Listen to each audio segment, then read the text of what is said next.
Have you seen a perfect leader yet? I've seen, or is there something called a perfect? I've seen a perfect leader, yes. I'm a strong believer of our Prophet Muhammad, peace be upon him. It's not only my statement to him. Those who study the life of Prophet Muhammad, peace be upon him, in a very, very close, have decided that he has almost 57 qualities of leadership, which all the business schools worldwide, they have tried together what is the qualities of the leadership, and they came up to almost together when they summed them up, about 57 qualities. And Michael Hart is American Jewish historian, back in 1978, has written a great book. That book has sold more than 5 million copies so far of that book, and that book still exists, called The 100 Influential Persons in the History. And he put Prophet Muhammad, peace be upon him, on the first. And he said, I know that is going to be a very, very big debated point, being being a Jewish and being against the Christians and the other leaders who made in the scientific turn and other. But he said this is a very fair assessment. After studying his life, I came to know that yes, he possesses all those leadership qualities. So I strongly believe on that. And a person who keeps learning. Myself, I believe even the office boys around here, even those who, have low-key positions, as we say, they do have a leadership qualities within themselves. Prophet Muhammad, may peace be upon him, had 57 qualities of leadership. Can you tell me, Nutan, one quality which you consider the most important in a leader? Ability to take a decision. To take a decision. Even I believe Prophet Muhammad, peace be upon him, as a perfect leader. Even when we are doing the business, I take the reference of how he used to do the business and how he used to talk to the people and the ways of creating leaders for tomorrow. Can you tell me one quality amongst this? Yeah, he had advised that when you want your children to be a leader, never have an harsh behavior. A leader should not be harsh. Yeah. Dolly, one characteristic of a leader you think is very important? Yes, I've thought about it. I guess after thinking a lot, one quality a leader should possess is persistence. Yes, I think after taking a decision, the leader should stick through the goal. There might not be an easier way out. The followers might not follow you after some time. So the leader, if he's very sure about the goal, I guess he should stick on to it. Persistence, she says. Have you had failures in your 10 years as DG in your life? Very much. I mean, I wouldn't see a leader without making mistakes and sits back. It's always there. Because at the end of the day, we're a human being. We're not aliens coming from outside the world and try to make a difference in the societies. I did, but when you live the vision, you can easily come back over the situation. Because one of the leadership qualities I strongly believe in, flexibility and adaptability. That you're very flexible, that it depends on the situation, you can really move around. And then adaptability of the change. If there's a change, you know how to deal with that change. And this is the most important thing. And again, persistence. You have to keep hitting hard, keep moving forward, because you have the vision with you. So you don't fall apart. So leaders make mistakes. Leaders do make mistakes. That is how they come up and become leaders. Without failures, you can't get onto a success. You got to experience one failure or two failures and then build up from that. We normally associate leaders with power. Yeah. You think that is the characteristic of a leader? I don't think. It's all about your quality, character, how you are talking, how you are making the followers understand, how you are motivating them, how it helps the follower to self-motivate yourself. It all depends on that. See, only having the power doesn't What do make you sense. think is the most powerful power that a leader has? To my mind, it's the power. The leader's power is the power to influence people. Right. The power to convince them, Communicate and influence them. Communication, because they say great leaders are great communicators, by all means. Yet you need the power. You need your followers should know that you're really strong enough. You can defend them, you can protect them. So you need to have the physical evidence that you're really strong enough first. Second, leadership is about communication. And communication, you need to understand the way how your followers, accept the statement or the vision you say, because not of them are good listeners, right? So sometimes you need to use the body language to convince them of a certain way to communicate a certain message. So leadership is about qualities, not even in the communication. I call it communication management, because you have to manage your communication when you communicate a certain message, because not all the three or all four of us now we get what I said at the same time. You know, the body language itself, the facial expression, the tone of my speech is very important. So it's about managing your communication, I should say. It's not communication only, it's managing communication. Right. When you talk about power, it's again relative. It could be different power statements that you put across. For example, for a tyrannical leader, it could be a physical power. For a democratic leader, it could be power of vision. It could be a power of strategy for a business leader. So it differs. Does democracy produce good leaders, or does heredity produce good?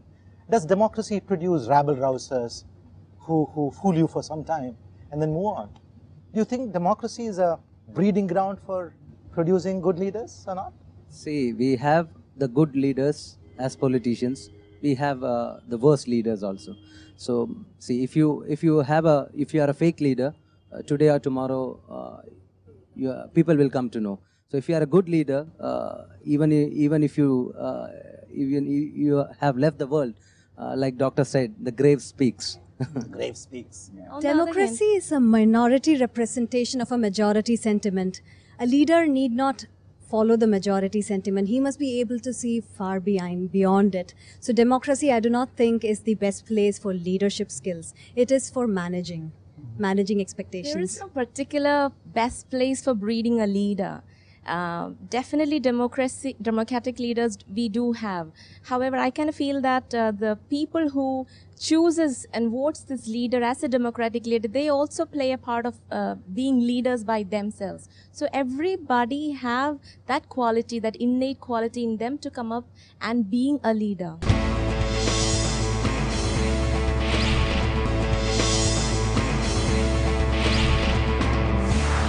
You come from a country where there are no democratic leaders. There's hardly any democracy. Right. So do you think a leader who's born into the family makes a better leader than a leader who is thrown up through a democratic process? It is a better leader, well, for one reason, because based on the culture now, the one who leads the country there is the best among that royal family. It's not that someone who comes and says, oh, I am the person for this position. He just can't nominate himself. The family council actually will select the best one who fits for this position.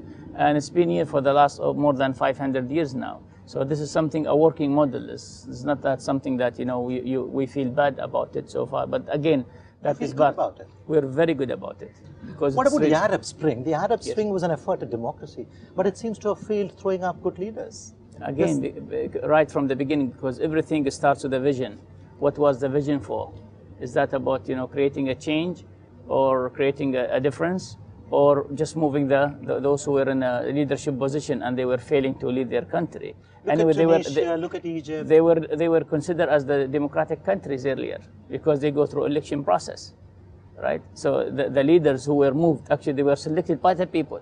So how come they were moved, thrown out again? Because they were faking the leadership, as we just spoke now. Because down the road, after 30 years, the people discovered that this leader who was promising so much to give to the society and the country, and so much wealth that people are sitting outside his door waiting for jobs, seeking jobs. So they're no job creators, they're just job seekers. And that is the main reason why the Arab Spring has happened. But again, happened because they wanted to have a change, but without a vision, and that's why they're really scrambling here and there now. Do you think each culture throws up different leaders? The culture that we have in Arabian countries is different from the culture we have in India. So each culture produces different sets of leaders, different characteristics. People with different characteristics become leaders. Definitely, because it depends on different culture and the different origin. Like if you go to Arabia, I mean the Middle East, the system is different. And if you go to China, again the system is entirely different. But they are developed. They are developed more than India. So we have a different democratic system. So it differs. Why is there this gender bias in leadership? Why are so few women leaders? I kind of feel that we do see women leaders a lot. You look at any Seriously, household. not so many. If you look at any household, it's all leaders out there. That's right, in the household. Yes, when you look at the social and cultural phenomenon in outside Political, the scenario, religious leaders. yes, there we do have less women leaders. Why? Because women are still coming into picture, coming outside. It's a little slow that women are coming outside. But when you look at the statistics, there is some 30-40% increase, incremental of women coming. What do you say? Men or women make good leaders? I wouldn't say that, it is gender biased. Anyone can choose to be a good leader. However, women by the biology are more nurturing. So they might be more interested in the emotional health, whereas men are more into, they are the hunter-gatherers. They are more into going out there doing something. But if you need something that is balanced, you will need somebody who is balanced within themselves, comfortable with the masculine and the feminine side within themselves. Dr. Rashid, what do you say? You think women make better leaders than men? Well, I would agree with the panelist here. I mean, leaders created from the home itself, I would say, and the household, the wife, the mother, the sister in the home. By all means, she contributes because she creates the environment for the leader really to have his leadership environment. And I would agree that probably some of them, we know throughout the history, I really don't have a justification or why, but yes, they are great. I mean, you go throughout the history, there's so many good names are written and they've been thousands of years around us, yes. No matter how many strides we've taken over the years, as a female, you still have certain people lovingly pulling you back. So when you have to break all that and go out there, it's not easy. It's much easier being a man. Lovingly pulling you back, that's interesting. I would support her because there are more challenges and struggles a woman has to face when they get into public, more than what men face. Any of you have children, daughters? You have a daughter. I do have You a won't daughter. lovingly pull her back, would you? I know, I'm really the one who's pushing her forward to come and really. Let me ask two final Right, questions. please. Do we need leaders? We do need, certainly we do. Can't we have a world without leaders where everybody is? Will be difficult. Will be difficult. The way how the human kind created this, we need leadership. And finally, my own point of view, we talked about so many different characteristics a leader has. To my mind, the greatest characteristic a leader should have is love. Love of his followers, love of his people. Isn't love the most important characteristic? It is one of them. Actually, there are four reasons for a better life. You need to love, to learn, leave a legacy. And love is one of the goals of life, actually. So for all those out there, young people, who have not been lucky to be born leaders, never mind. You can train yourself and become a leader on your own right. There is that possibility for you. Thank you for watching this show. Thank you for listening to us. Thank you, Dr. Alleem, once more for being with us, coming all the way from Sharjah. Be sure to be back next week to watch the next episode of Youth Express.